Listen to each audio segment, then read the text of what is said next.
Hello everyone, hope you all are doing well. In my last video, we have seen how we can format our CSS styling so that it becomes easier for a new viewer to recognize the styles. In similar way, we can format our HTML markup also. In this video, we will see how we can format our HTML code to make it less confusing for anyone who sees it for the first time, and for us also if we have to go through our code in future again. So this is the orders page of my project, and in this we can see we have the header portion, the content part which contain two portions. This is the header of my content, this is the orders part of my content, and in last we have the footer part. The first part of my content contains search bar, then some filters which have items, then two badges for results.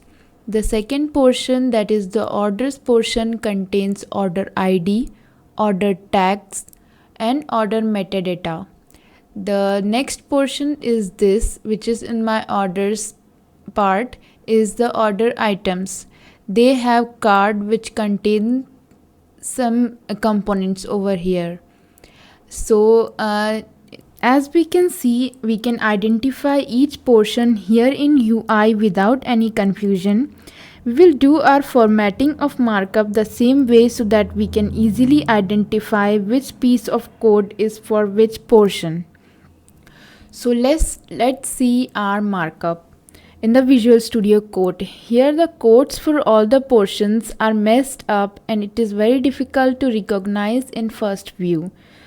So as we can see that all the parts are just written all together and we cannot recognize that which is the order metadata. We have to go through them deeply and closely, precisely, to see which portion is for which functionality.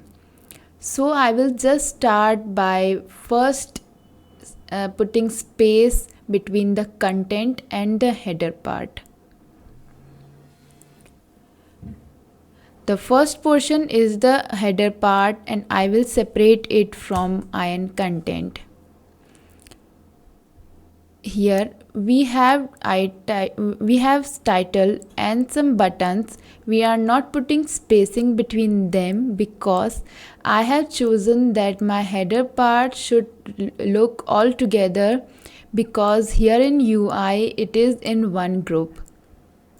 Now next, the content part, as we have discussed earlier, that has two portions. First is the header which contains search bar, filters and result, and second one is this.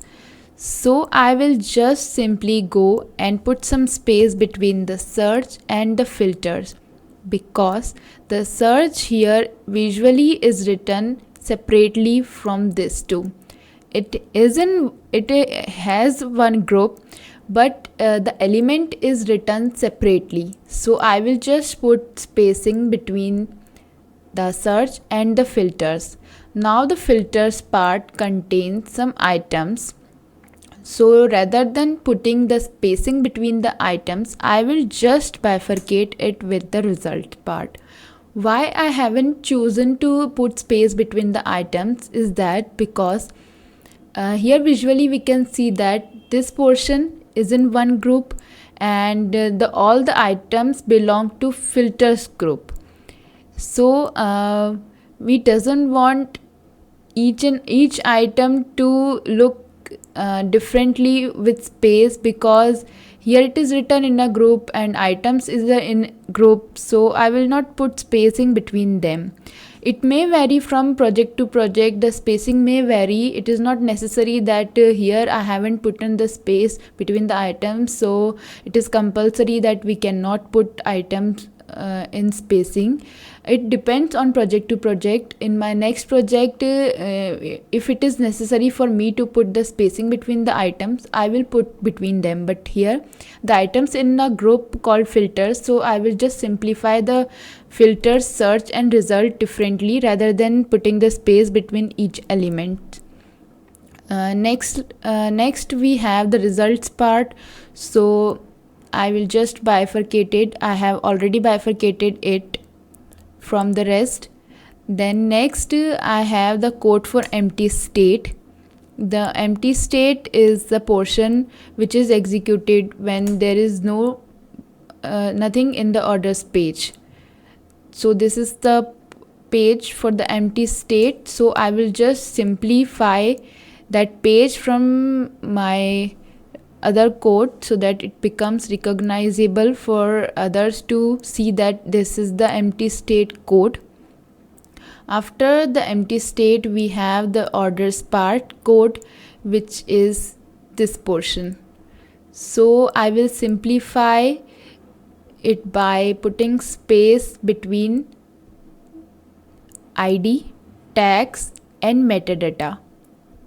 Why I am choosing to put spacing between them, although they are looking that they belongs to one group, I have chosen this because visually I am seeing that it is written separately, it is separate, and the order metadata is also separate. So I will put spacing between them because they are written visually and looking visually separate. So I will just put between order ID, then we have order tags, then I will separate my order metadata. After this we have the order items which contain cart, and it also contains some items. So the similar way we have done for the filters part, we will do here. We will just simply put spacing between the order items class, and we will not put spacing between items because visually we can see them all together in a group and we are not seeing them separately. The cards are separate but the portion is in a group. So I have chosen that I will not put space between them. And then the code is for infinity scroll, and I will separate that part also. My content part is complete, and the last portion is the footer part, and it is already bifurcated when I have put space for the content part. So all the portion of codes are now recognizable. We have the header part, we have content which contains search, then some filters, then the results, then we have empty state code, we have order ID, we have order tags, we have order metadata, and we have order items cart. The last we have our infinity scroll code and the footer.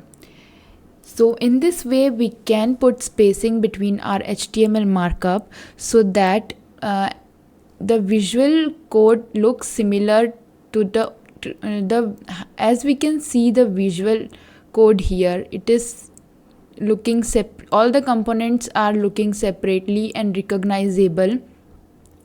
Now as we can see here, it goes the same way. All the components are recognizable and we can identify which piece of code belongs to which portion and which functionality.